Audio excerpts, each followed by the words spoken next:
Podcast 99. El martes 17 de octubre en la India pintaba para ser un día histórico para la comunidad LGBTQ+.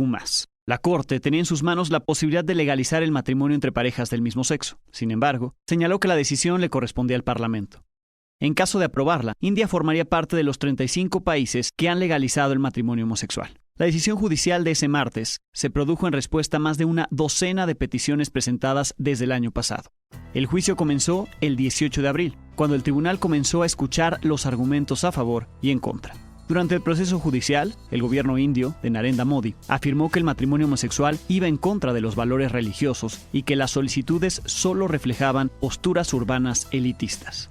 Hasta el año 2018 era penalizado ser homosexual en la India. Desde entonces empezó una batalla por los derechos del matrimonio igualitario, iniciada por protestas y movimientos de activistas de la comunidad LGBTQ+, y en 2023 volvieron a cobrar importancia a manera de presión frente a la discusión judicial que venía. I've attended every Delhi Pride in the last 8 years, and then after 3 years it's happening, so very happy, and it has to happen, right? I mean, it's time that we come out as always and raise our voices, because Pride is just not a celebration, it is also a protest, right? It is a very political statement going out to the government that there's a large community in play and their rights needs to be met and we need to be heard equally. Este llamado a salir a tomar las calles estuvo inspirado en lo que lograron hace 5 años, cuando se eliminó una ley británica de más de 150 años de antigüedad que criminalizaba las relaciones homosexuales. Aún existen países donde la homosexualidad es penalizada, usualmente bajo un razonamiento religioso o cultural. En algunos lugares, las leyes son extremadamente severas, incluso con castigos que van desde la cárcel hasta la pena de muerte. Aunque la tendencia global es hacia una mayor aceptación y el reconocimiento de los derechos LGBTQ+,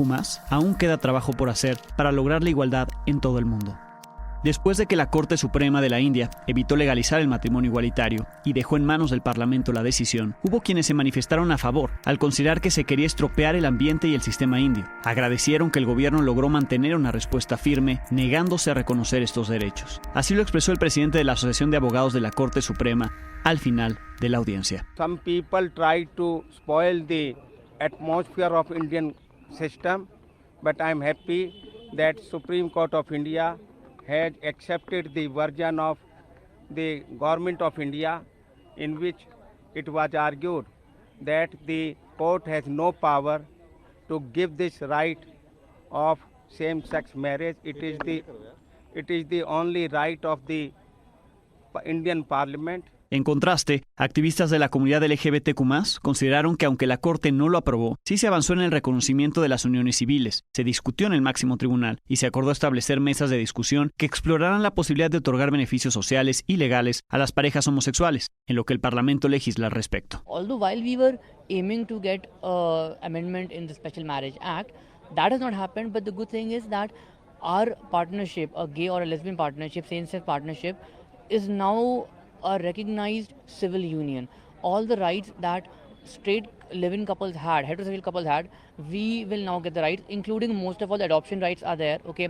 Inheritance rights have been given to us, okay? Gratuity rights are there, a joint bank account that can be opened. So yes, this is indeed a win for us today. Bienvenidos a Date y Cuenta, soy Alejandro Domínguez y como cada semana, hoy tenemos una nueva explicación de lo que es noticia. Me acompañan en esta ocasión los estudiantes de Storytelling, Reportaje y Microperiodismo de la Universidad Iberoamericana, Mariana Hernández y Patricio Mazana. Bienvenidos. Hola Alex. Hola Alex, muchas gracias. Y hoy, para entender qué pasó en la India y lo que significa en materia de derechos de la comunidad LGBTQ+, Mariana y Patricio platicaron con un experto en estos temas, sobre todo para entender qué se discutió allá en la Corte de la India, por qué no pasó, por qué le echaron la bolita a los legisladores, al Parlamento, en qué va esta discusión por allá, y también para entender en qué estamos en México, si realmente lo que pasa en México es progresista o se ve de manera progresista frente al mundo, o si también estamos algo atrasados en esta materia. Comienzo contigo, Mariana. Gracias, Alex. Bueno, Pato y yo hablamos con Geras Contreras, que es investigadora feminista y activista por los derechos de la comunidad LGBTQ+.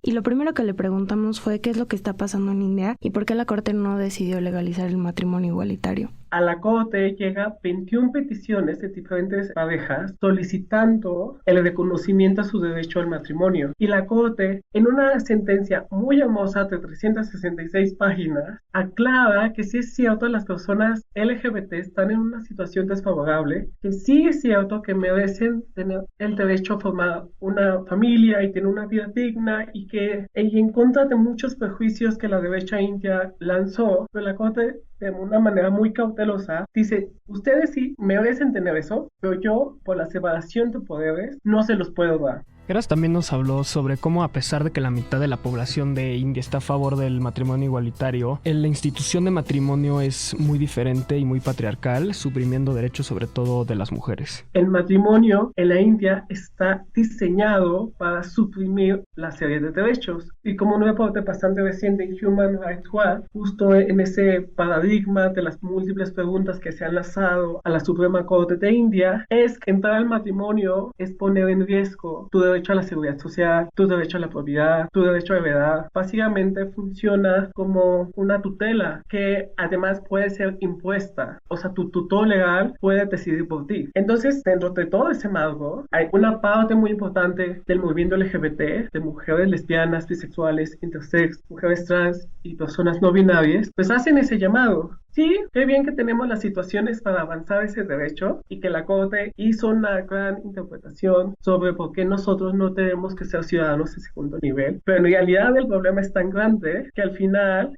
se tiene que haber una reestructura para permitir el matrimonio entre religiones, entre raza y que no represente una derogación progresiva al estatus de la mujer. Entonces, como vemos, la lucha en India es mucho más compleja que en otros países, pero también hablamos con Heras sobre lo que está pasando en otras partes del mundo. Entonces creo que es un escenario agridulce. Estamos viendo avances muy importantes, pero también una serie de retrocesos que cada vez están creciendo aún más y que se avecinan tal vez amenazas peores con los partidos de extrema derecha que están ganando de manera abrumadora en Europa. Le preguntamos a Heras si estos movimientos podrían tener un impacto en algunos países de la región, tanto asiática como del Medio Oriente, a lo que ella nos habló sobre los partidos de derecha que amenazan estos avances en Asia. Yo estaría dudosa sobre el impacto que podría tener en sus países vecinos. Al final, la oleada de partidos de derecha muy cercanos a la extrema derecha es bastante importante y se ha visto amenazas de retrocesos. Lo que nos dice Heras es que la lucha en todo el mundo, en realidad no solo en India, está siendo algo bastante complicado. Están regresando los países de derecha varios gobiernos, pero nos dijo algo que nos sorprendió y es la situación en México, y habla de México como un referente para el resto del mundo sobre los derechos de las parejas homosexuales.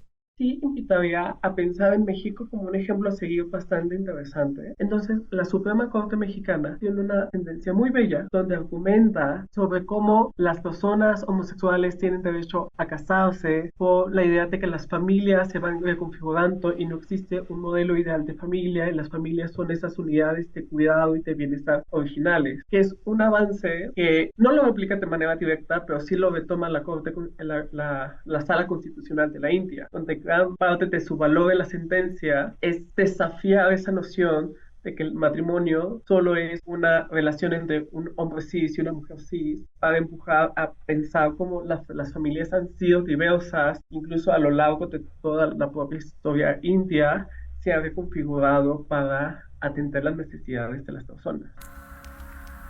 Muy interesante lo que les dijo Heras, Mariana, Patricio, sobre todo para comprender que esta decisión en la India, que ahora tendrán los legisladores en el Parlamento de legalizar el matrimonio igualitario, va mucho más allá, ¿no? Porque la institución del matrimonio, como bien les explicó Heras y ustedes lo detallan hace unos momentos, tiene que ver con la manera en que se concibe el matrimonio, ¿no? El hecho de que sea una institución patriarcal en la que se pasa la tutela de la mujer, de la familia, del padre, ¿no? Ahora al esposo. Eso tendría que cambiar también, como se los explica Heras. Pero interesantísimo que en la Corte, en la India, se avanzó en la aceptación de que existen estas uniones y que se le tendrían que garantizar los derechos, aunque se declaran incompetentes los ministros de la India para hacerlo. Por lo menos se discutió y es un avance.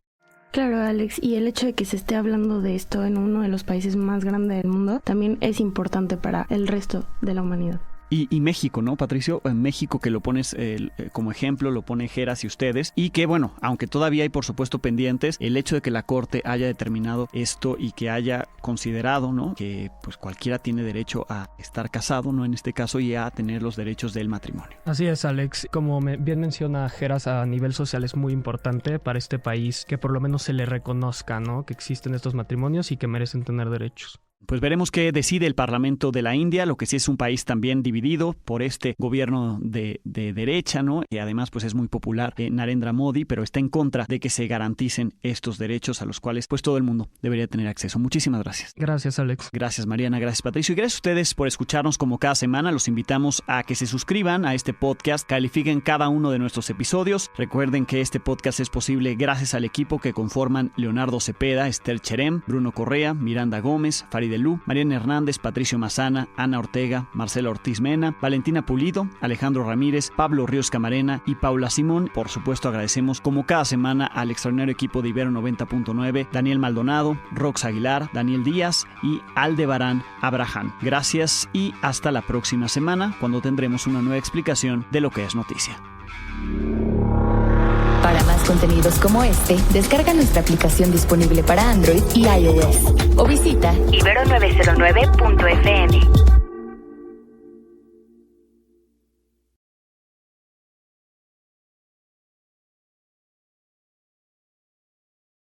Esto es Date y Cuenta, soy Alejandro Domínguez y en este episodio hablaremos de la discusión que se dio en la Suprema Corte de la India. Discutieron si se legaliza o no el matrimonio igualitario. Le pasaron o le echaron la bolita al Parlamento. ¿Por qué ocurrió esto? ¿Y cómo es que llegó hasta la Corte de la India la discusión del matrimonio igualitario? Les contamos.